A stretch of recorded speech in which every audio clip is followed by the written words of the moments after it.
Hi. Hi, my friend. Hi, how are you? Great. How are you? Oh, I'm so glad to actually be recording today. Yes. It's always a good day when Always a good day. Hey, everybody. Welcome to another wonderful week of Case Files with Kat. And Ashley. Oh, man. You know, it's... It's a good therapy session when you don't get to talk really about yourself, but you talk about like your podcast and work. It's like, oh, this is what I do in my podcast, and I hope she doesn't listen. I try not to tell people that I spend my days researching, even though I didn't accomplish that today. Most of the time I try to avoid that conversation. I spend all of my free time researching, serial killers, murderers, how do people disappear, the huge cults. When I went to the big PTA conference a couple weekends ago, one of the moms, was like, so what do you guys do for self-care? Like, that was my question. What do you guys do for self-care? And one of them was like, PTA. And I was like, PTA? That's like, this is work, right? Like, this is, that was it's a fun. Total suck up answer. No, but she was like, no, this is how she gets away from work. She gets to hang out with a bunch of like funny people. Like, she thinks like we're cool to hang out with, I guess. And then I was like, oh, well, I guess there's no difference. I mean, I'm doing research about murder and cults. And I'm like, okay, we need better self-care hobbies. Just all around. We just all need better self-care. Yeah, no. Nah. No. I'll stick with true crime, drinking, all the things True you should crime be and doing. drinking. Well, okay, so speaking of drinking, what you drinking as you burp? I don't know what it is about as soon as you start recording. My nose is all, my nose just started running. So I've been over here trying not to sniffle, and then I had a burp. I don't know. It's like my body just knows. Anyways, I am just going for the gold today. You're allergic to the record button. I don't know. There's a black cat sitting in front of me, which is like notorious for bad luck, and he's just chilling. It's Louie. He's chilling, right? And of all the superstitions we talk about on this show, he's just chilling. Anyways, I digress. I'm just going for it. I'm drinking a pint, a 25 fluid ounce can of Carbach Love Street. You're missing the paper bag that goes. I know. I actually picked this up for our episode last week because I didn't have a beer and I was in a hurry and it had been a long day. Word. And I just grabbed it and then I saved it for this week. Anyways, I do actually love Carbach. I know it gets a lot of hate because they sold to Anheuser-Busch, but anyways, I still love their beers. My favorite, they don't can though. They have a BBH eggnog, and I know it sounds weird, but it's delicious. And they have a mole. Sound weird. But they're stouts. They're barrel-aged stouts, and they're delicious, and the food is delicious there. Anywho. And a mole stout? Mm-hmm. That sounds interesting. Anywho, I'm drinking their Love Street Blonde. I'm a big fan of also the citrus, but yeah, it's a very light beer. Very good, very delicious, very refreshing on this 102 day. Hopadillo. It was hot today. It actually wasn't as hot as it normally is, but it felt nice leaving my freezing office to get into my car today. It said, in the 1960s on Allen's Landing sat Love Street, a hot spot of music and social impact. Yeah. The venue hosted eclectic characters ranging from open micers to the Lizard King himself. Eclectic? Yeah, Love Street was not only a place, but a state of mind, a place to unwind and let the music refresh your soul. Anyways, that's what Drugs. It says. Okay, so I am drinking part 4. Y'all, I skipped part 3. I wanted to have the red IPA, which was delicious. Louis, stop squishing my computer. It is called, this is from Equal Parts Brewing. It's the last of the 4 that I got from Miss Ashley. Amgis IPA is what I'm going to, AMGIS IPA. This is a West Coast style IPA, Phantasm Powder, Ooh. Centennial, Citra, and Simcoe hops. This is also 1 pint. So I do not think that your 1 pint is equal to mine. I don't know. I have a 16 fluid ounce pint. Oh, excuse me, 1 pint, 9 ounces. Oh, okay. So Sorry. But yes, this is one of the I think this is like the most unique tasting IPA that I have ever had, but I like it. That's good. Yeah, this is a really, I don't know how to even describe it. It's bitter, but it's not. And there's Citra, but I don't really taste that. Jason said he tasted the Citra hops. I don't know. This is just a really different taste, and I like it a lot. So good. I'm a fan of all four so far, and I'm about to get slashed by the cat. Okay. Okay, so I do not have a question of the week. It's okay. I do not have answers. God, sorry. I just, for the record, that wasn't me because I always get blamed. Yeah, I have so many things over here, and the cat is going to get rid of. I see Kevin is missing again. Kevin is somewhere. There. He's watching us from up above. Okay. Go, Kevin. And I'm just assuming that the child that is in this house is wearing headphones. Great. That is the silence means everything. Okay, so tonight is going to be another long one. So I didn't want to ask a question of the week because I know that, you still have to eat dinner and stuff. Have your beer, eat your dinner. You know how it goes. The things. Okay, so let's just get into it. Okay. This story comes from my interest that was piqued when I had 10 credits on Audible that were just sitting there, and I was like, damn it. So I went through and I picked all these books that I had been meaning to read that were just, I know that I want to put them on there. And then I just looked up true crime. And this was one of the first books that popped up, and it was the title got me. And so it just says Abandoned Prayers, and I'm like, what's this about? And I'm thinking it's about a cult, right? You know how I do. And it says, so it was the whole title when I zoomed in, Abandoned Prayers, an incredible true story of murder, obsession, and Amish secrets. I mean, what? I know. Like all of those things. I'm intrigued. I was like, what? This is crazy. A book about an Amish killer? They have those? Like, that was just the best thing. So I was hooked. I'm in. I grabbed it and I just was like, screw all the other books that I really wanted to read. This is the book that is for me right now. So I immediately started it. I feel like that's a book for everyone to read immediately.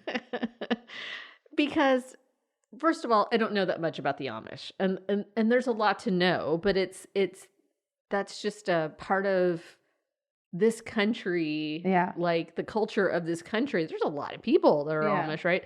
That I've had hints of from watching The Office. There's like that Pennsylvania Dutch kind of like that sort of life that Dwight Schrute lives. You know what I mean? Yes. And so there's it's a joke. Right. And so like, that's what I knew. I knew that there was this sort of like old way of living that they're sort of still living in. And I had no other like grasp of who the Amish were. And they make really sturdy furniture. Yes. And the Pennsylvania Dutch make really good eggnog. Good to know because I love eggnog. So I don't know if it's actually them, but the company's called Pennsylvania Dutch. Anyways. You did not know tonight we would be talking so much about eggnog in August, but here we are. Look, I am hoping and dreaming of the 2 weeks of cold weather we get once a year, okay? When I chug all of the really good eggnog that's in any of the stores. Yes. Okay.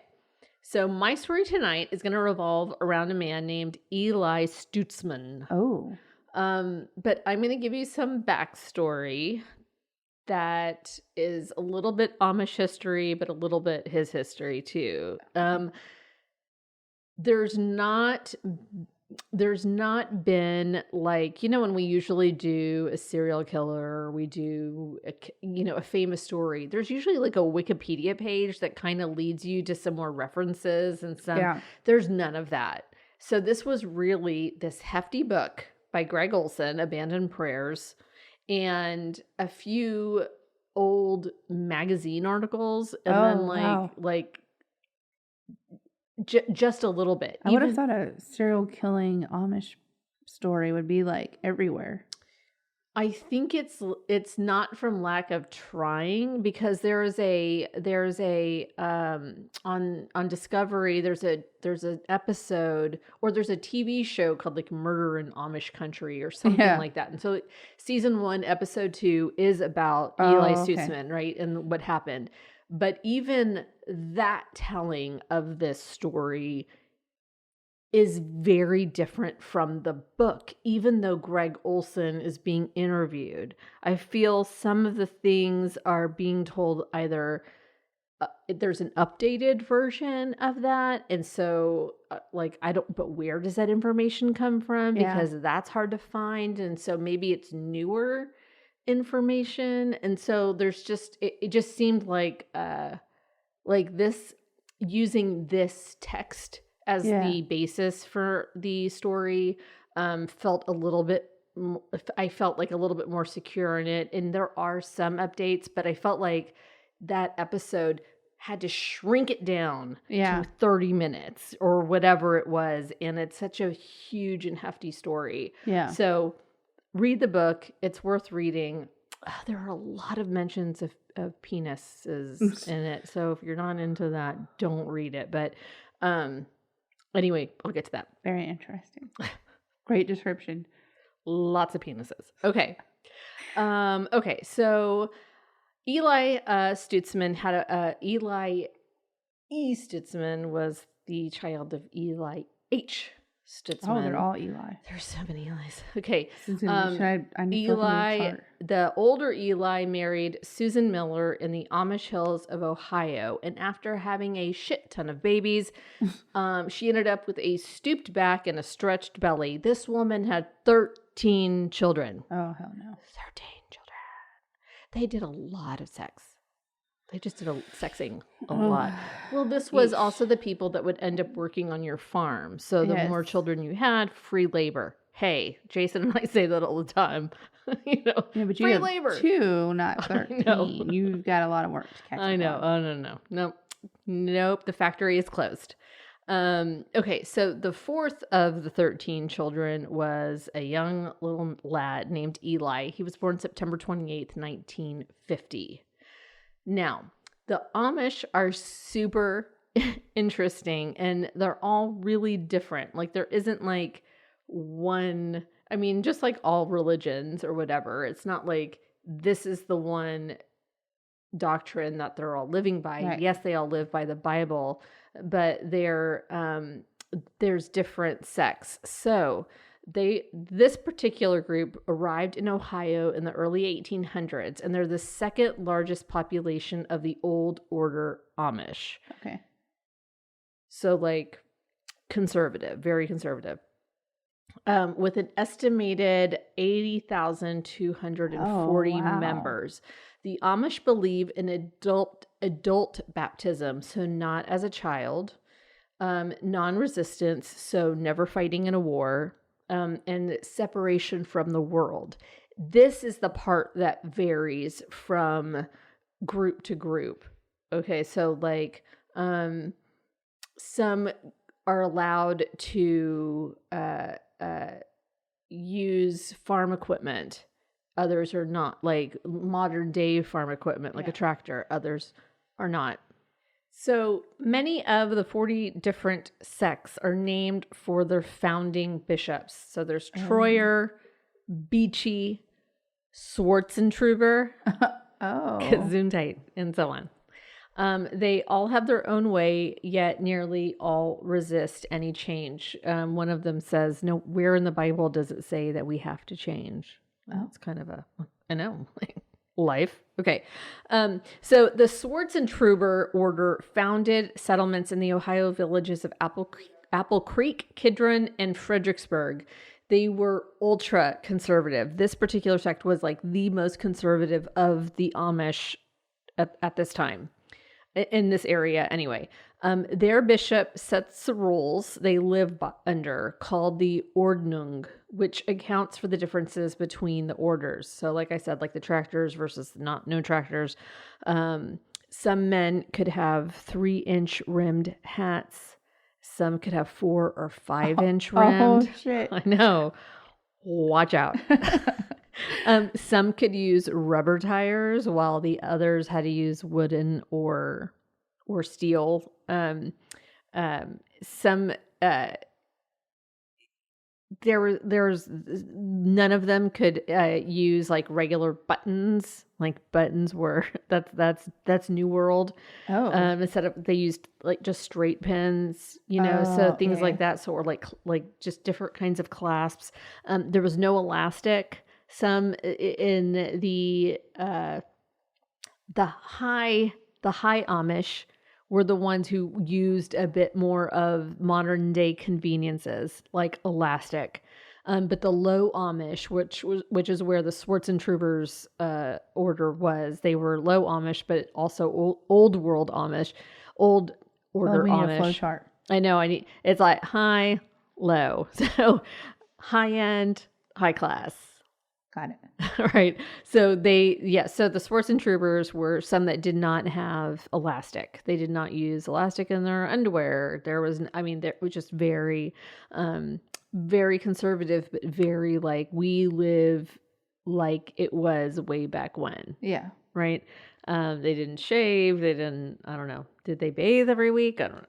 I'm not really sure like how up to date they were on those kinds of things, but this was a matter of salvation, people. You know what I'm saying? Yeah. Like, how wide is that rim on your hat? You're going to hell, So at home, the Amish family speaks a dialect of German and Swiss with a little bit of English mixed in.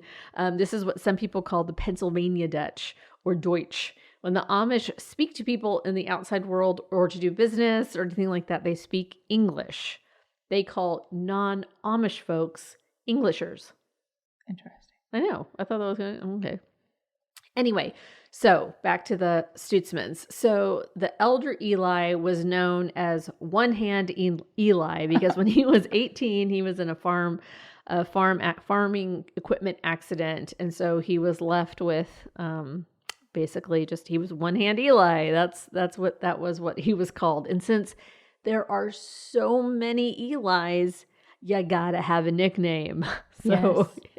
Yes. It's a lot easier, One Hand Eli. And it's not like a joke. They're not making fun of him. That's just like, now you have, it'd be like Tall Eli or something, right? Like that is how people are going to describe you from, One Hand Eli. Yeah. Okay. One Hand Eli. Anyway, so there's a lot of Levi's, Amos's. That's a very popular name. Probably Jebediah was probably another one. I don't know. That just sounds Mose. Yeah. That was another one. So there was also a lot of really common last names. So Schwarzentrooper was the last name. Miller and Yoder. These were all very popular last names since it's a very small community. Would that be inbreeding? I don't know. Anyway, One Hand Eli and Susan had their football team of children, and the younger Eli was very different early on. Like immediately they knew this kid was different. He was bright. He had are you looking at my cat licking my can? It's got condensation. No, I know. It's fascinating, isn't it? He'll do that for a long time. As long as he doesn't knock it over. Okay, anyway. That's what I was waiting for. Oh, yeah, no, it's not happening. So he was very, very smart. He had a slight stutter, and he hated to work on the farm. He loved being the center of attention, and he learned early on that he was really good at lying and that he could get out of almost anything. Like he learned that like at 5. And that was just like, oh, I'm going to use that. So he was just a habitual liar. And his mom would pray, like, I don't know why my son is so untruthful. He was just always that way. She never understood it. He was also a troublemaker, Avi. Once he and his brother Andy put a small gas motor onto a cart and took turns riding it. Gasoline powered anything is like... That's hellfire. Yeah. And so when the engine broke off and it broke the cart, Eli came to the rescue with a story. And using the gas powered motor alone was just like too worldly anyway. So this one event was just like chock full of like problems, you know, like the fact that this event even happened. But what was even more of an issue was the fact that old one hand Eli was the minister of the church. So what kind of minister has his boy acting out in all these ways? Like, that made him look bad, right? Yeah. So the pressure on one hand Eli to be top-notch dad was already there, and he had a brood of 18 million, and so he had to, like, you know what I mean? Like, that's just a lot of kids, 13 kids. And so here's your one kid that you can't seem to control. And what does that say about you? Yeah. So that's pressure on one hand, Eli. Meanwhile, younger Eli is just like feeling just like your story last week, restricted all the time. The thumb of his dad on him all the time. So he as a father, you know, his responsibility was to be making sure that his children followed the Ordnung, but as a minister, that he has to make sure that everyone in his flock, but most especially his children, are being good Amish people. So they would be all out in the field, and Eli would fake being sick to get out of work. And so his whole family, all the siblings, cousins, everybody's related. So like everybody's like, yeah, he thought he was better than us. And that was like a quote from a cousin. He thought he was better than us because he would get out of doing any of that manual labor by lying all the time. This is a pattern that continues for the rest of his life. Okay. So as Eli got older, he was able to participate in the tradition known as Rumspringa, which basically means it's like sowing of your wild oats, right? It's college for most people, right? Like late high school, early college, those kind of, you know, acting out years. But this is in no way Girls Gone Wild Amish style. This is maybe a normal weekend for like normal high school kids. Like there's a very weird, there's a huge difference between the sowing of wild oats in the Englishers world and versus the Amish world. So the teens would go to a beer joint that was called the Dog House. And so that's where they would go, and they would like have a couple of beers. Now is the bar place part of the Amish community? No. Okay. But it's that's near. why I was like, that's so like Rumspringa like happens like between like 14 and 16 usually. And then, you know, that, but then like it goes a bit later. And so like by 21, you should be done. Gotcha. Married, you know, that kind of thing. Like you should, the wild part should be gone. You're Amish. Well, the reason I was asking is because like the bars let 14-year-old. Yeah, this is in the like 60s. So you know, I don't know. Sorry, continue. I don't know. Like this is. I was was just curious because you said like 50, that's what they do. So this is like he was 16. So this is 66. Okay. Anyway, so one of the other things that these kids like to do is they like to put bumper stickers on their buggies. Oh shit. That's fucking wild. That's wild.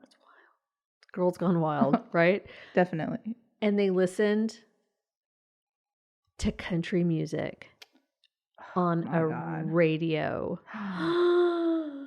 It's just, like, I wish that I had been that wild when I was a teenager. Rumspringa. So I know that there's probably like, I think that was it the Amish or was it another religion where they like followed people like getting out and getting wild before they go back in? I don't know, but we're going to get so many hate messages. I know, don't hate. Actually, maybe not, because the Amish don't listen to radios. Well, unless they're 16. Unless they're 16, but they're listening to country music and not podcasts. I don't know. Anyway, so yeah, that's about as wild as it got. Like in general, 90% of the Amish youth return back to the church and to their families. Like it is 90% after Rumspringa. So it's Are you going to talk about the 10% that didn't? No. Those are all, they're normal people now. Oh, okay. That's like Dwight Schrute. Oh, I didn't know you could just leave. You can choose at which point Okay. you're not like so much exiled as you are. You can't participate. You can choose to leave. You just can't participate in the normal Amish traditional things with your family. Gotcha. So it's kind of like you're banned. But you're not excommunicated per se. Like they will speak to you again, and they're going to hope that you come back. Oh, okay. All right. That makes sense. Okay, gotcha. Anyway, it's during Rumspringa that kids actually start dating as well. So 14 to 16, on to 21 or so. They don't get to be alone. They are supervised, and they would have what's called singings.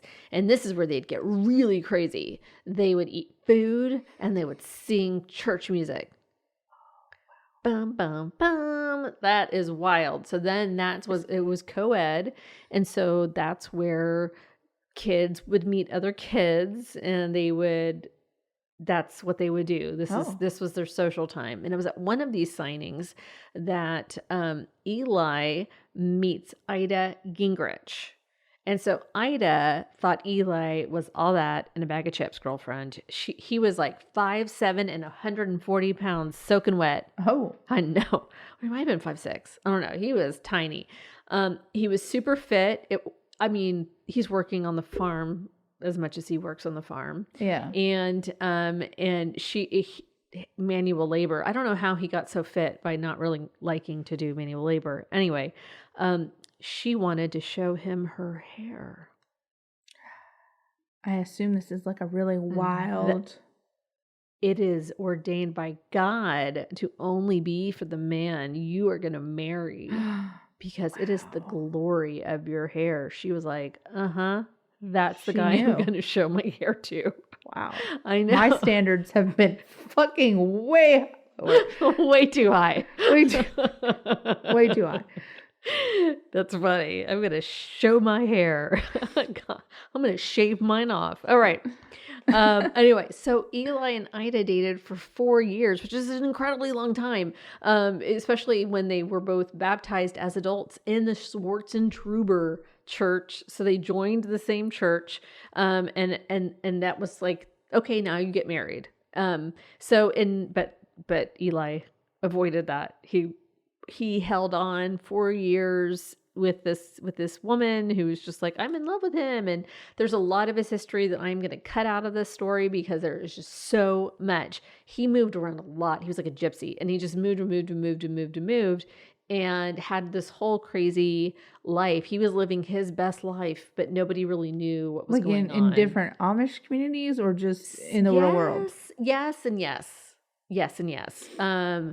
He was, in 1971, he began to work in the one-room school, getting paid $140 a month, which at the time was like $950. He was about 20 at this time. He was still rebelling against his dad. Eventually, he moved away to a family. He moved away to a family across the street, across the lane, and to Mose and Ada Cam. They were less restrictive Amish, and they had a family farm. But in 1972, he collapsed on the stairs of the Kiam's home due to the stress his father was giving him. See, at this point, he was asking for a raise. What do they do with their money? That's a genuine question. I'm asking what they do. Most people don't make more than $10,000 a year. Most Amish, they don't live on a lot, and they have a family of 20, right? And they grow their own food. They do business, like tractors, or they need something big. There are still some things that some Amish need. Gotcha. Right.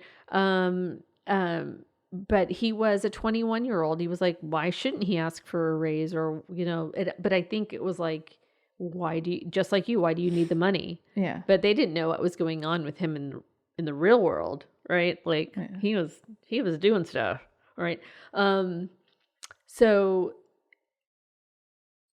a 21-year-old man living away from home, wanting more money, and here's this dad going, that's craziness, and so like it caused a lot of drama. And so he was just really he collapsed on the stairs of this home, and they hired an osteopath.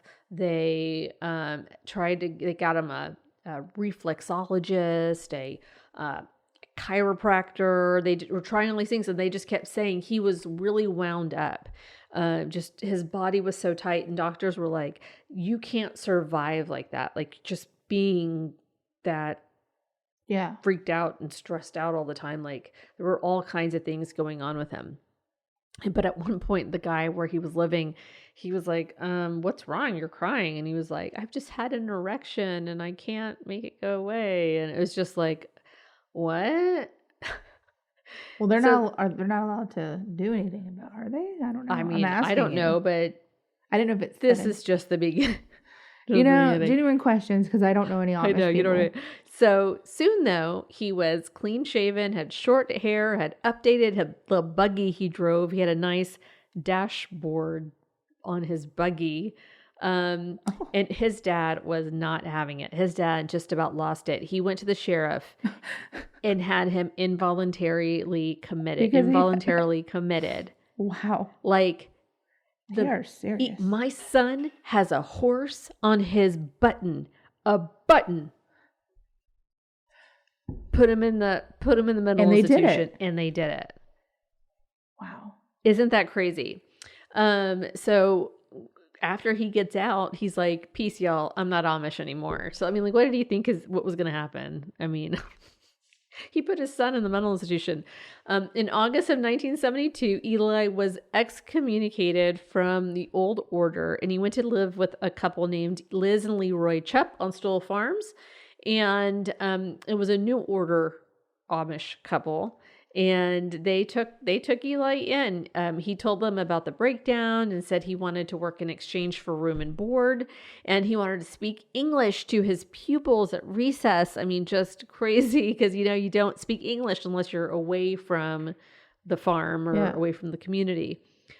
Liz Chupp helped him buy English clothes like underwear with elastic from the JCPenney catalog. Oh, I know.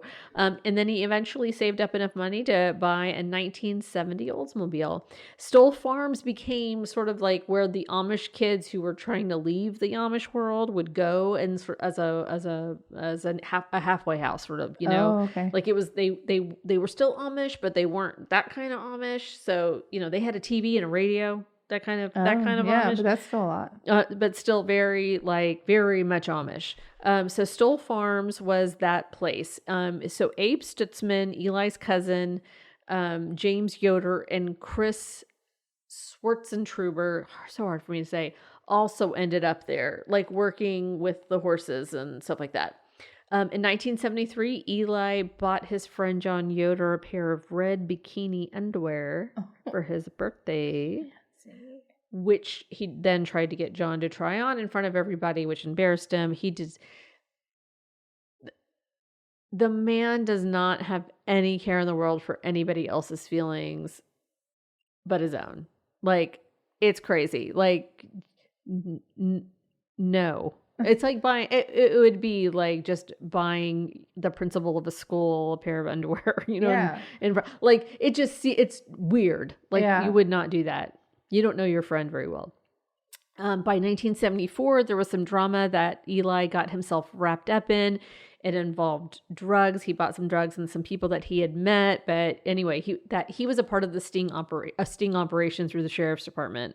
So he goes, buys pot from some people that he knows, and then immediately turns it into the police. And the police then immediately go and jump on the house, making it obvious that it was Eli that did that, right? Yeah. And so to hide the fact that he was indeed the person who was a part of the sting operation, he started to mail like letters to himself that his life was being threatened, like, oh, like, we're gonna come and get you, and blah blah blah blah blah. Yeah. And so like there were all these so he was, my life is being threatened, and he really created the backstory to what ended up He got everyone all worried because they didn't know he was making it up. He's a very good liar.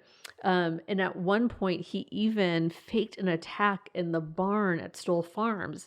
And it was so well done that he actually almost died. He almost lost so much blood. So Ed Stoll Farms, on the last round of doing his chores, he would usually take like half an hour. Well, on this particular day, he took an hour. So Eli was expecting him to take like half an hour, and the guy didn't show up for another 30 minutes.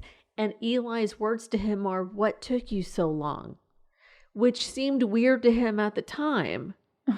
But when the investigators figured out that it was indeed Eli who put the whole thing together, he was like, well, that makes sense now. He was dying. He was like, chop, chop, buddy. What were you doing? You know, he's like, I had it all timed out.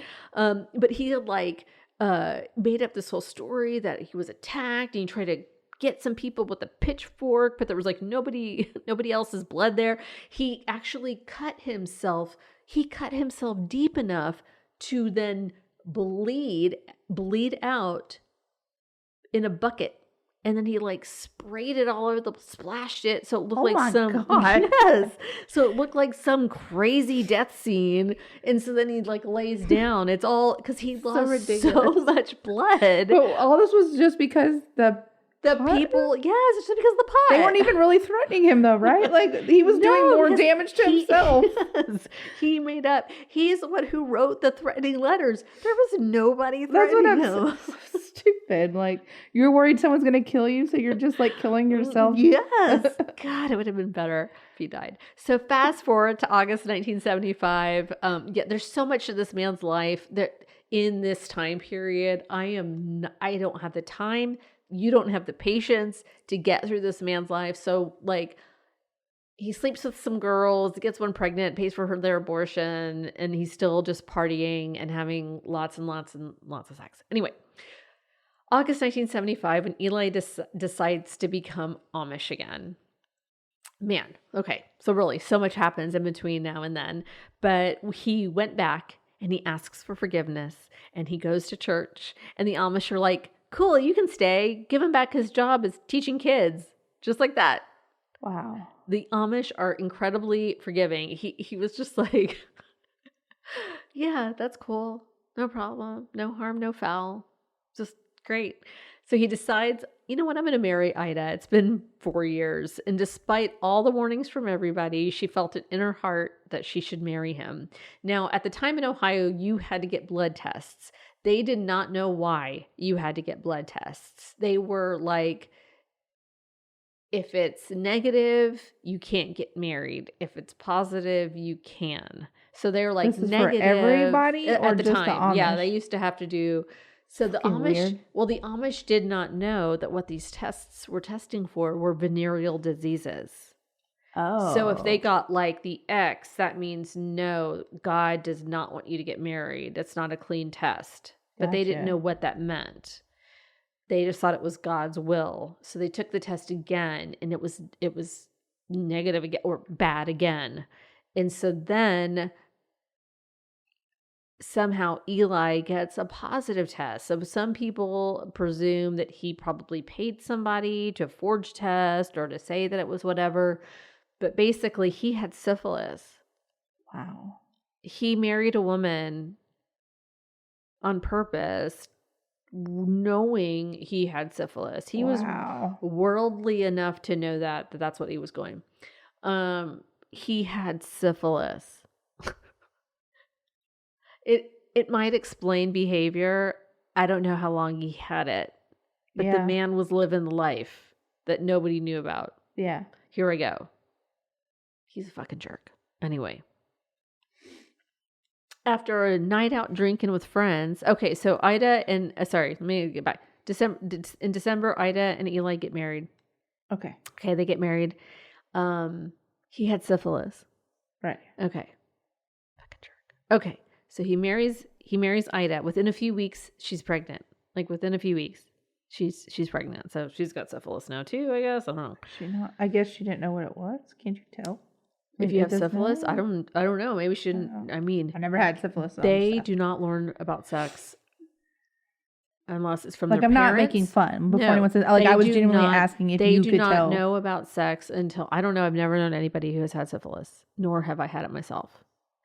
But they learned from sex from their parents or from the animals on the farm if their parents didn't teach them anything. So I'm not really sure what they thought they were getting into, but poor people. Like, man. Anyway, after a night out drinking with friends, one of the friends was giving Eli a ride home when Eli just kind of blurts out, "Hey, I'll give you $20 if you let me give you a blowjob." And his friend was like, "Nah, dude, I'm good." And he's like, $25? No. No. Do not. I don't. How about if I give you $60? So this guy kicks him out of the truck, kicks him out of the car, and says, "You're walking the rest of the way." This was not his first rodeo. Could you imagine being that ballsy? Like, wow. And how is that benefiting him, giving someone else a blowjob, but he's going to pay for it? So he was he living in the Amish community or he wasn't? He was married. So where was this happening? Because like they don't have trucks. Farm. So you could just like leave whenever you want, like come and go. Yeah, I mean, yeah, you're not stuck there. Well, no, I mean, I didn't know if like they allowed you to like speak to the English. You know what I mean? He was living another life. Okay, I'm with you now. Living another I was life. just confused because I was under the impression they would only go to like towns and stuff if they were getting, you know what I mean, like supplies and stuff. So it's not that you couldn't use a car. There was somebody who had a car. And like, he's going to drop him off down the road and he'd walk the rest of the way. Okay, I'm with you now. So Eli was never around Ida. She hardly saw him, never knew when he was going to come home. He was just living this other life. He got her pregnant and then bounced. Like, that's what I'm supposed to do. And I'm peace, right? He was very, very bad to Ida. On September 7th, 1976... I mean, a month older than me. Just this guy is like, basically. Daniel Stutzman was born. Eli requested a full vaccine panel be done and for Danny to be circumcised. Not forbidden, just unusual. All right. So in May 1977, Eli and Ida agreed to purchase a 98-acre farm from Chris Swartzentruber's brother. And this is all done on a handshake. This is like the Amish way of being like, you're going to buy this farm. I'm going to sell it to you. Here you go. The deed is yours. Pay me when you can. Wow. Yep. For like a song, $78,000 or something crazy. $55,000. I can't remember. I didn't write it down. But like for nothing, basically, here, it's yours. It's in the family. And it's like, hey, I know you'll pay me when you pay me, and it's family. It's in the Amish family. We're good. Yeah. You know. So not long after, Ida finds out she's pregnant again. So he's coming home for a little something when he needs to, I guess. Yeah. So not to make her talk to her family, I guess. So in July, Eli gets a loan using her name as well. I mean, it's not just on him. But that doesn't mean he has to pay the farm off with that money. It's a particular kind of loan that said that at the time that he didn't need to use it for what he said he was going to use it for.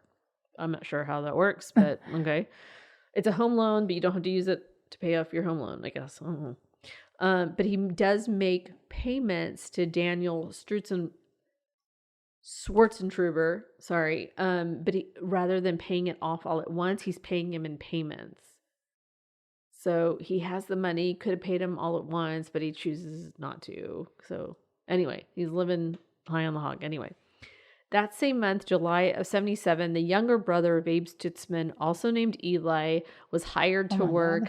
Cousin Eli was hired to work on Eli's farm to help with his cousin Ida. And man, this guy knew something was up. This guy like felt it. This is the farm that they purchased. This is now the 98-acre farm. It's a dairy farm. Okay. So cousin Eli comes and starts to work to help out cousin Ida. Okay. Eli, the main character of our story, starts yelling at cousin Eli in the barn, like, get out of the barn. Get out of the barn. I saw lightning hit the barn. And cousin Eli's like, what? Because there was a storm going on, but he was like, what? I didn't see lightning or hear lightning. You would feel it. Yeah. 3 houses down got hit by lightning in their attic, and we heard it, felt it, saw it. Yeah.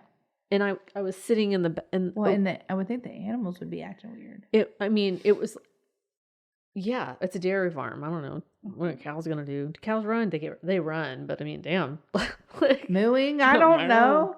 So, cousin Eli's like, what the fuck? This guy's like screaming, and he's like, get the water, get a pail of water, and he's acting out. He runs up to the top of the barn, and he's like, get the water, and cousin Eli comes with the water, and Eli's dousing the top of the and he's like, do you see it? Don't you see it? So cousin Eli's like, I don't know what this man is talking about, but here he is giving the Eli the water, and Eli's dousing something, and he's like, whew, put that out. What? And so cousin Eli's like, such a crazy story. Cousin Eli's like, oh, okay. And then Ida's like, thank you for saving our barn. Like, that's awesome. And so the next day, Louie. So the next day, the insurance guy comes out and is like, well, let me update your insurance. And he's like, you know what? Why don't you update our life insurance as well?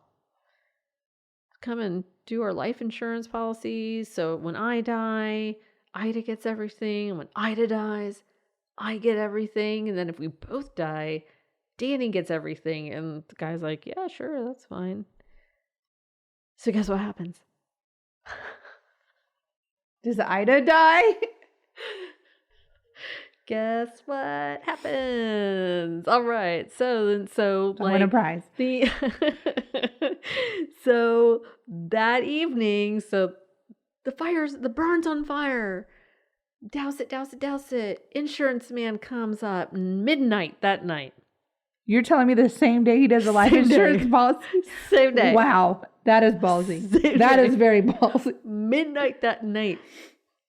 Cousin Eli stirs in his upstairs bedroom, and he's like, what's happening outside? And he sees, like, it's bright, like something's catching his eye. So he gets up and he sees that the barn is on fire. And so why didn't anybody wake me up? So he goes downstairs and he sees Eli just standing there, kind of just dazed, going like, oh, there's a fire going on. And he's like, what's happening? And it sort of wakes Eli up, and he's like, go get the fire department. Go to the neighbors and call the fire department or whatever. And so he's running, and he's like, why didn't he wake me up? And as he's running, he sees his cousin Ida laying by the dairy house. I forget what it's called. The dairy building. The barn? Is it a dairy barn? I don't know. But it's not the barn. Okay. It might be the barn. I don't know. They called it 2 different things in the book. So I was like, I don't know. Anyway, so he's running and he sees his cousin Ida on the ground. He's like, what? He runs back to Eli. Ida is laying on the ground. She needs help. And Eli could not have been more put out, Ashley. This man looks at him like, it's not funny, but it's damn it. You were not supposed to see her. And so he was like, he was like, I told you to go get help. Call the doctor too. And so he's like, what? Okay. Like, don't you want to, Alexis talking right now, don't you want to like move your wife out of the burning building? Like, okay. So he runs to go get help. People start showing up at this point, like right after. It's like 2 ships passing in the night. It's like he leaves, but more people show up. And then Eli turns it on and he's like, oh my God, my wife.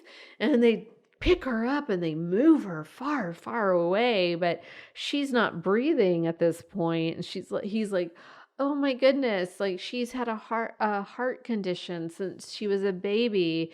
And he's been telling everybody recently that since she was doing, every time she does chores, she gets really out of breath. And she's always said that she's had a weak heart. And he's telling everybody that will listen to him for months that like Ida has been having So he was pre-planning all of this it. story. So the story goes. Then when the coroner, the medical examiner shows up to get Ida, she sees she's burned, but not burned that like she was in the fire. It's her proximity to the fire. So like her body was getting hot. She wasn't in the fire. Yeah. Do you understand what I'm saying? Yeah. Like I'm burned just by being close to the fire, Yeah. but she's not in the fire. Yeah. So she was in the burning building, but she was not in the fire burning the building. So she was just on the outside. Oh, but she had these scratches on her face. But here comes Eli saying all these things. And the medical examiner's like, he's Amish. He's a teacher. He's married. He has children. She's pregnant. Why would he lie? She was pregnant when he did this? She was pregnant. Oh, my God. And so then they're like, okay, so on the death certificate for Ida Stutzman, it said cause of death, her heart stopped. Wow. I mean, not heart disease, not cardiac arrest, her heart stopped. Because the man took the word of an Amishman. Wow. That blows me. The fact that for months he was planning to tell people about her heart so that he could then later cause this to happen and people just believe it. Later, years and years and years later, of course, they find her family finds out, and she's like, they're like, she had a heart of a bull. She had no heart issues ever. But they didn't do their due diligence. They just took the word, because why would this Amishman lie? Anyway, that day he got insurance. I mean, come on. Anyway, and he changed his story a bunch of times. He told the story to anyone who would listen. But he would say, he would say things like, the doctor says she had a heart condition. The doctors figured out, or the fire department figured out that it was lightning that started the fire. But he had that day been going, the lightning. Don't you see it? Give me that water. I'm going to douse it. It's so weird. It's like he thought if he just planted the seed, it would be believed later, and it worked. It worked. Everything. All of it. He didn't even try CPR on her. He said he did, but he didn't. And he knew how to do CPR. He learned that in his English ways. Anyway, so after Ida dies, the whole community comes together. They're like, poor Eli. He must be grieving. This is awful. And 200 community members come together to rebuild the barn in a single day. One day. Could you imagine? And it was his design. But his design, poor Eli, was so that he could have more horses in the barn. He made it bigger to hold horses, which is something that he really learned to love being in the English world. Mm. Race horses. Mm-hmm. Anyway, but he already had the design. And then he didn't help. He slept. He stayed in bed all day while other people were... I'm very shocked. They were a little pissed about that. So now Danny and Eli were alone on the farm, and Danny was being left alone more and more with his grandparents, the Gingriches, not his dad or his mom, because no. Anyway, Eli was hardly ever around. He says he's looking for work, but really he's just living his best life. He's going out, he's meeting guys. He was probably never diagnosed, at least not that anybody who's been doing any of the reporting knows that he was never diagnosed. But he was probably diagnosed. He probably had a sex addiction, is my guess. He was probably doing lots of drugs, drinking lots of alcohol. So I think he probably had a drug and alcohol problem as well. And he was most definitely a narcissist. He figured out, I mean, from early on, he liked having all the attention, and that stayed true forever.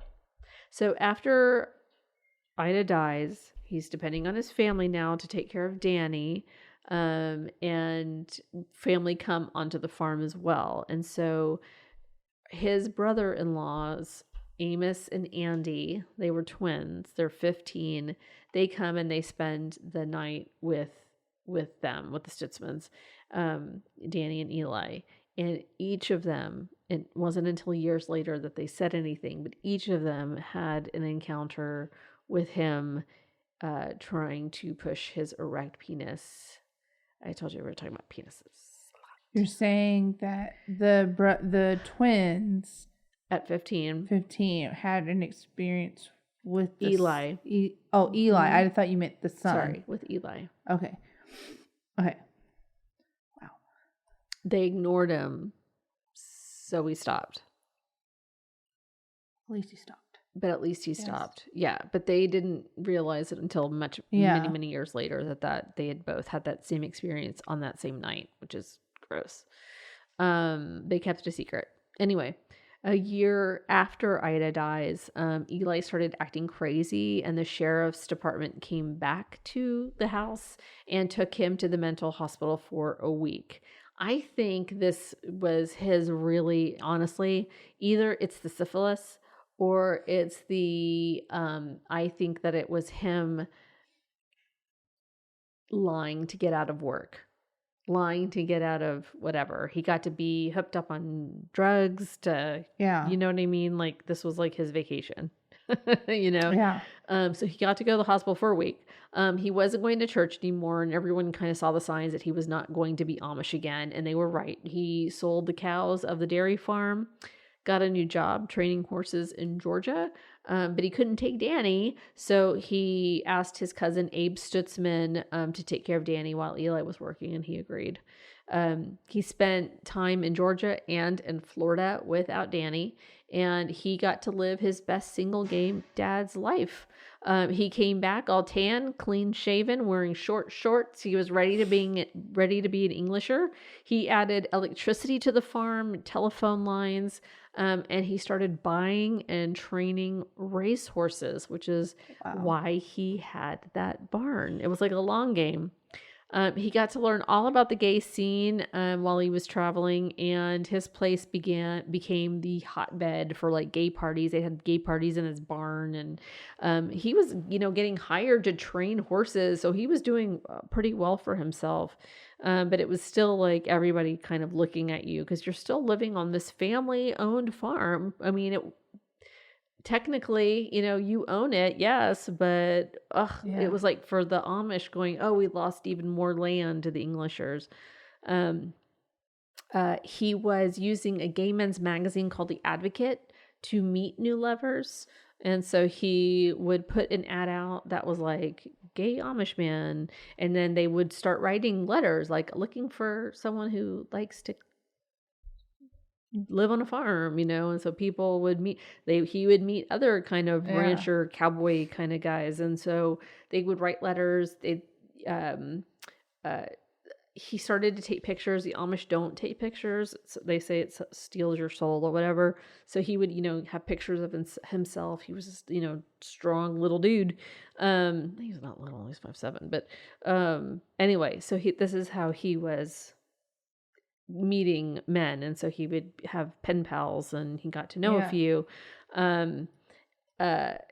He decided he didn't want to stay on the farm in Ohio, and so he eventually decides to go to Durango, Colorado for a man that he meets through the Advocate, through his pen pals, and he goes there. He claimed he didn't want to have his son Danny being brought up around the Amish anymore. But of course, once he got to Durango, that relationship lasted for like a minute, because really he just wanted to party. He was just kind of like looking for another way out.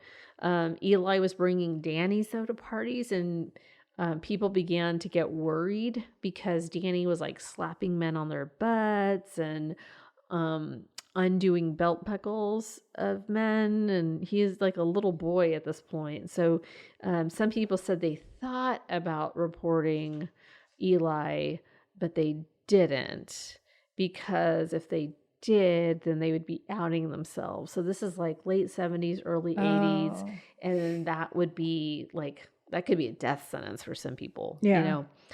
So he was living fast and loose. This is in the time of HIV and AIDS now. Now we're in the 80s. And he, said, I'm not going to fuck with no sock. Like, he was not about safe sex. Yeah. The man did not want that. He was just about fast and loose, honey. Like, oof. But he was telling everyone about Ida's death. He changed the story a lot. Even said to somebody that she died in a car accident, which is messed up. So during this time, his boyfriend got fed up, decided he wanted to leave, but he was scared because they had like bought a property together. And they said, he said that he was afraid that Eli would out him. So he didn't want to leave, but he finally got enough courage. And so Eli purchased his half of the property, and the guy was able to leave and like literally dodged a bullet. The more freedom Eli had, just like your story last week, the more freedom he had, he just started getting crazier and crazier and crazier. So now he doesn't have this boyfriend anymore. And now it's just like, he's a dad, but he's not acting like it. And it's just, he would wear Amish clothes, and he got a kick out of having sex with the Amish clothes on. Crazy. So eventually he met a man in Austin through the ads. And after some time of writing letters, he and Danny moved to Austin from Durango to move in with him. But that, again, relationship lasted for like a whole hot second. And then Eli found his own place. But it's still Texas, y'all. There's a pretty thriving gay community in Austin. It's probably one of the most progressive places that you can be in, next to Houston, as far as that goes. But it's still Texas. And, it wasn't something you necessarily like, not everybody knew about it. And so it was, but he was able to have a construction business, and he hired other gay men that he knew. And it was during this time he picks up a hitchhiker named Glenn Pritchett. And Glenn was a young 23-year-old Coast Guardsman. He was recently divorced because of his alcoholism from his wife Sandy and his 2 children. So he left Montana, and he was just kind of traveling. He had nowhere to go. So Eli picks him up because he was pretty cute and offers him a job and a place to stay, and here you go. Now, Glenn Pritchett was pretty conservative and probably pretty homophobic, but he was also like, I need a job. Yeah. And so he eventually became friends with Eli and all of the other people around, but he was still just very straight. And he would go to the gay bars, and his ex-wife would even be like, dude, really? You? Was surprised by it all. But then he was like, hey man, I'm getting a paycheck, I'm working, I got a roof over my head, it's cool, like I'm young, I don't know what's going on. But he was still really obsessed with his wife and called her all the time. And so she finally did have to change her number. But at a certain point, Eli stops paying Glenn and stops paying him on time. And Glenn's like, look, I'm not going to work for you, dude, if you're not going to pay me on time. And so that became a point of contention. Glenn was still also, like I said, calling his ex-wife. And so she ended up having to change her number. But the last time she heard from Glenn was in February of 1985. On May 12th, 1985, a body was found in the ditch 10 to 15 kilometers south of Austin. It was black with decay and covered in maggots. The sheriff found that the man was shot in the left eye. He was wearing a pair of cut-off jeans that were brought down to, further down his legs. They did end up finding like a 22 caliber slug near him. But it wasn't in great condition. They couldn't get a really good identification from it. And they saw that he had had surgery to have his appendix removed. So they knew those things about him. They had to do some crazy shit to get his fingerprints, but they were able to get his fingerprints. And through his military service, they were able to find out that he was indeed 24-year-old Glenn Pritchett. And the investigators, of course, ended up on Eli's doorstep, because if anybody was asked who this man was, they were like, yeah, we saw him. He worked with Eli. And so they go to Eli's house and they're like, do you own any guns, sir? And he's like, yeah, I have a 22 and a rifle. And he had said that he had dropped Glenn off at the bus station so that he could go to Montana to be with his family, and he hadn't seen him in weeks. But he apparently was the last person to see him. So he seems to be actively helping the police, but at the same time they're like, he didn't ask us any questions. He didn't seem surprised that we just told him that his friend was dead, that we found him. They didn't ask am I a suspect, or where did you find him? What happened? What do you know? Nothing. He was just kind of like, oh, he's dead. There was no surprise. And so they were like, that's weird. And he also has a 22. That's weird. And so they were like, well, but he's cooperating. We're good. And he will you come in for a polygraph tomorrow? And he's like, yeah, sure. Okay. Yeah. I'm like, oh, yeah, we don't have to detain him. They made a mistake, because the very next day, Eli packs up everything and bounces. He just bounces. Packed up all of his stuff. He met a man at a party in Durango way before this, years prior, named Dean Barlow. And he and his wife owned a daycare. So he asked Dean Barlow if he could drop off Danny with him and his wife, if he could watch Danny while he got through this murder mess. So he does. He goes and he takes Danny to go see the Barlows. He and Dean Barlow had relations. So there was a bond there between Dean and Eli. And so there's that comes into play later. Anyway, so he went to Indiana after he drops Danny off. He goes to Indiana to see another man that he met through the classifieds. This friend later said that he had a hunch that Eli was a killer because he got there, told him the story, and he was like, oh my God, you killed that man. He really felt, but what do you say if you have a killer in your house? Yeah. You're like, sure. That sounds great. So eventually Eli goes back to Ohio, gets a new Social Security card, new name. He changes his middle initial, and a new birth date. New birthday. Who dis? Dean Barlow then took Danny to New Mexico, which is where Eli ends up, in October of 1985 to be back with his dad. He was traveling for work, and so this was on the way. But then on the way back, Eli's like, yeah, I don't think it's a good idea if Danny stays here. So then the Barlows pick Danny back up and they take him back. They're living in Wyoming at this point. So he said, Danny is not, this isn't a good place for Danny because there's an alcoholic on the farm. Really? You haven't just been living la vida loca around your son, teaching your son to slap men's butts, leaving him with people. Everybody. He's leaving him with everybody. So, Danny also had a really bad stutter. Beautiful kid, but had a really bad stutter. And so he would go to therapy when he was with the Barlows, and he seemed to be doing really, really well. But then um, uh, that year, at the end of 1985, Eli takes him out of school, and he was like just getting to get really good therapy for his stutter. Hold on, I need a drink. So we're still in October. Eli is partying more. He's living on this farm. He got rid of Danny to the Barlows. Yeah. I backed up to October. He's gone so off the rocker. He's like, I don't even know if my kids are on. He's like, they're asleep. Okay, good.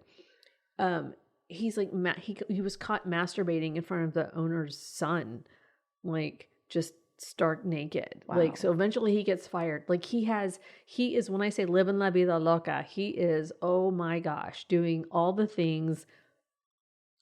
This young man should have he should not be masturbating in front of a little boy, but like this guy is just, he's unhinged at this point. Yeah. Part of me thinks it might have been the syphilis, but anyway, I don't know. They didn't have fixed it. So that had Napoleon died or something. Okay, so on November 10th, 1985, a passenger train passed by.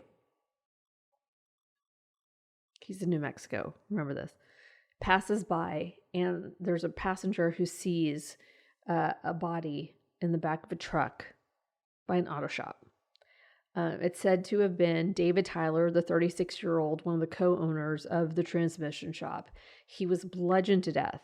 He wasn't a hard partier, but he was last seen at a gay party on November 8th at a Durango Holiday Inn. So this part of New Mexico and Durango are not far. On December 5th, 24-year-old Dennis Slater, a liquor store worker, was found shot to death, and the cash was stolen. A week later, Eli was able to put a payment on a gremlin to get it out of the hold so he could get out of town. At that point, he went to Wyoming to pick up Danny, but he didn't plan on keeping him, because as he was heading there to go get Danny, he was writing to another man about Danny not being with him for Christmas.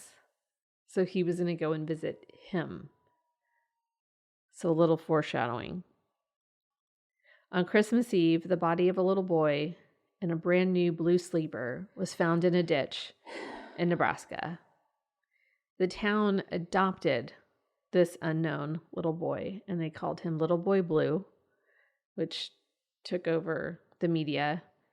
And they even paid to give him a very proper, huge burial. Like the whole town came out. Yeah. The name they put on the gravestone was Matthew, which means gift from God. The medical examiner did not agree with the detectives. The medical examiner, okay, hold on. A little boy is found in brand new pajamas, never been walked on, brand new pajamas, in a ditch on the side of the road. There's nothing normal about that. Yeah. And the medical examiner was like, yeah, there's no like blunt force trauma. Like there's no this, there's no sexual this, there's no, none of like the detectives are kind of like, oh my gosh, almost normalizing it. Like this, there's a murder here. Yeah. Help us find the murderer. They all, the detectives did not. They were just like, he had bruises on his face. Yeah, but that could be from him being dead.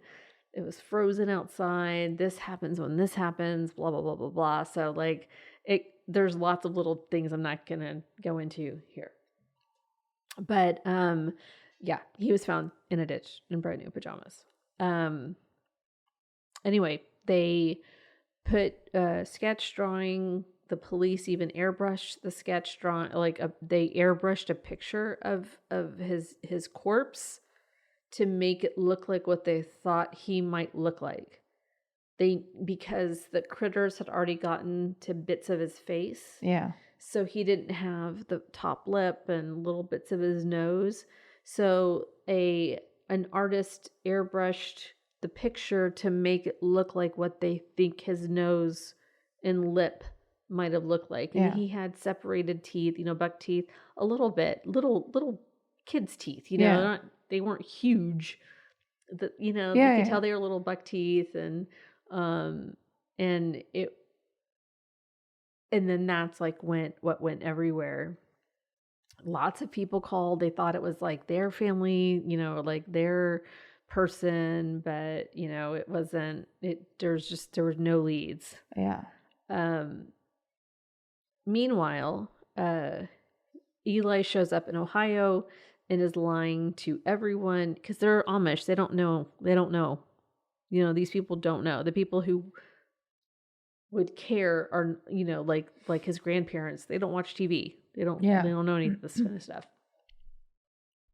So people are confused because he shows up in Ohio. He's lying to everybody. He says that he is like in a camp and he's with friends. He's doing all these cool things. But in April of that year, Eli told everybody that Danny died in a car accident in Wyoming. And so he went to be there and got to have some moments with him where Danny told him he was such a great dad and he loved him so much. And then he dies. And so his family's like, oh my gosh, that's horrible. Well, they want to go and visit the plot of land where he's buried. And then they didn't find it. They're like, well, let's go to the hospital.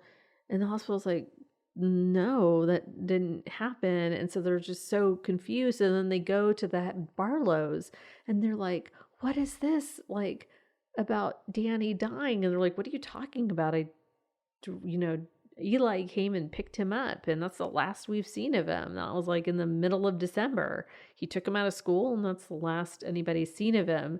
And it wasn't until 1987, December of 1987, an edition of Reader's Digest posted an article called Little Boy Blue. But they couldn't believe the Barlows were the ones to read it, and they're like, we think that's Danny. But they couldn't even with themselves, they couldn't believe it. They could not believe that it was Eli, you know, like they could not believe it. They just refused to because they had such high opinion of him. Yeah. Unfortunately, they were, I mean, you know, for them, unfortunately, they were wrong. And it was in fact Eli that did this. But now they just needed to find Eli, but he had a whole new name. So it was very difficult. And then they found him living in Hazel, Texas. They found a car that was registered there. There was money that was being sent from there to pay for the car. And then they did find that he had stolen a truck, and they found that truck. And they found it in front of a trailer. And so early one morning, the police surrounded the trailer, and Eli came out, and he was arrested.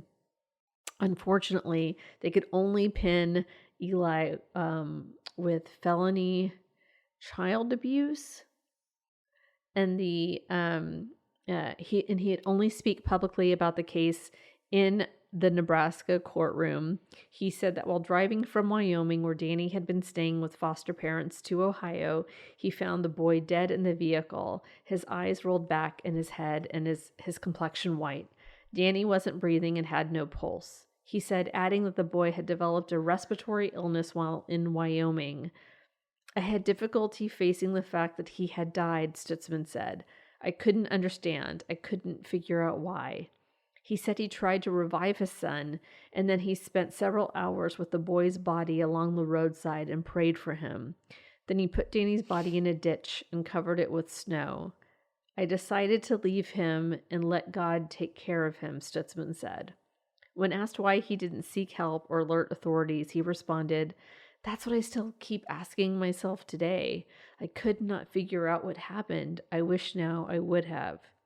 Stutzman was convicted on misdemeanor charges of abandoning a body and concealing the death of another person, and sentenced to 18 months in prison in 1988. The next year, he was convicted in the 1985 shooting death of his roommate, Glenn Albert Pritchett, 24, whose body was found in a ditch in rural Travis County, Texas.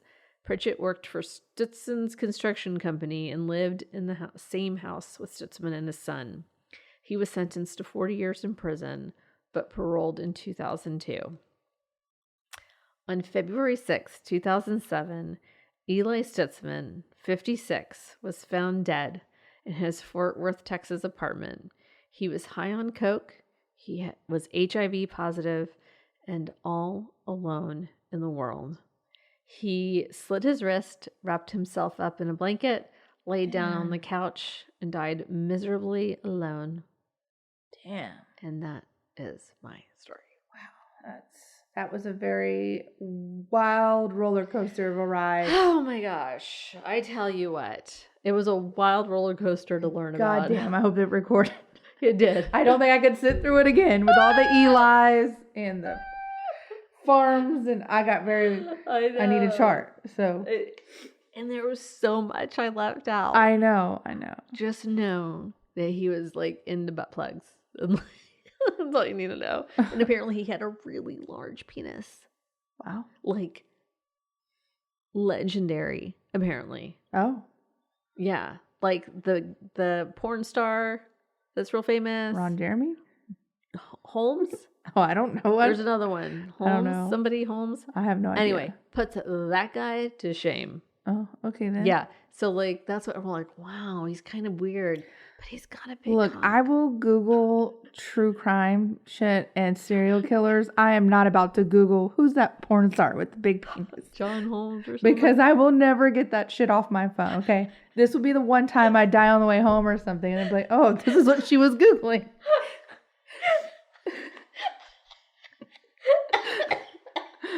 Anyways. Dying. Anyways. Oh my god.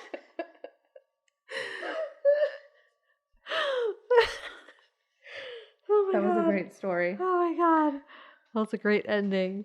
Oh god, is that my husband? Yes. Oh god. There was a podcast that I listened to, True Crime Kent. And the two of them, so True Crime Kent is really inappropriate. And so there was a lot that he decided that he could not leave out. And the stuff that he decided that he could not leave out was some of that stuff. And he's just like making his co-host really uncomfortable. I bet. Yeah. He was like, his co-host was like, I've never worried about us until this episode. Because like for an Amish story, yeah, this man had some repressed stuff, or this was just his I don't know. This was just his personality. Yeah. Obsessive and addicted to everything. Were the other 12 siblings normal? Mm-hmm. Wow. Yeah. So, I don't know. That is crazy. It goes back to that nurture versus nature. Yeah. I mean, everybody else turned out okay. Yeah. More or less. I mean, none of them were like out killing and having sex addictions. I mean, he is the only, not just the first, but the only Amish serial killer. Even though none of it could be pinned on him. Wow. But did he kill Ida? Oh my God, yes. And did he kill Danny? Oh my God. Did he kill Glenn? Yes. All of these things. But they just don't have enough. Yeah. It is crazy. Yeah. And he had all just penis on the mind. He just wanted it. Yeah. That's all he cared about. Danny was inconvenient. That's really sad. He should have just left him with those people. He could have left him. Yeah. He could have left him. But he had told a friend, I'd rather see him dead than raised Amish. So all the people that he loved and cared about, who he trusted to take care of him, were Amish. I mean, the Gingriches, the Abe Stutzman, you know, I mean, like, you couldn't get away from it. Except for these people, the Barlows. But you had sex with one of them, so, you know. Yeah. And they never spoke ill of him, the Barlows. Never. Wow. Even if they felt he was wrong, they didn't want to give up that there was anything in between them with Eli. I don't know how I'm going to follow that up next week. with something a lot less crazy. Oh. Well, that's gonna happen. But anyways. All right. So how can people get in touch with us? No idea. I totally misheard what you said. I don't even know what I thought you said. It took me a minute to register what you said. How can people touch us? Well, that's definitely not what I thought you said. Anyways, before we just fucking lose everybody, we are on all the things: Facebook, Instagram, Twitter. We're on all of the streaming platforms. Leave us a voicemail. Yes, if you go to our website, catandashley.com, you can leave us a voicemail. I know you can do it from a computer. I don't know about a phone. I assume you can. I think you can because I did it. It's a microphone icon. Just click on it, leave us a voicemail. We like to play them during the episodes. I happen to notice we did not have one from Sarah, who said she was going to leave us one, and that she was going to be nicer to us because she hurt our feelings. Sarah. But yes, you can leave us voicemails. We'll play them. You can send us messages on Facebook. You can send us story ideas. You can send us question of the week ideas, whatever you would like to send us. We have lots of people who send us beer suggestions, all kinds of stuff. Beer that we can never get. But we will still take the suggestions. I know. In case we ever it's so expensive to send beer, but we'll pay for it. Yes. Tell us. Tell us how to get the beer. Tell us how, and we will pay. If you're willing to send it, we will pay.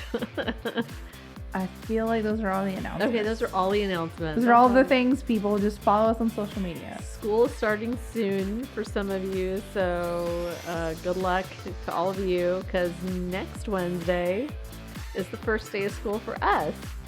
So... And Ashley is giving a speach that morning. I am. It is like school starting for all of us. So we're gonna be really crazy next week. But happy. I completely forgot I was giving a speech the same week I'm supposed to be doing the story. Perfect. Perfect. So anyway. Happy New Year to all you teachers. Aren't you so excited to get your lives back, parents? And we are. We'll see you next week. Everybody take care. Be kind. Bye.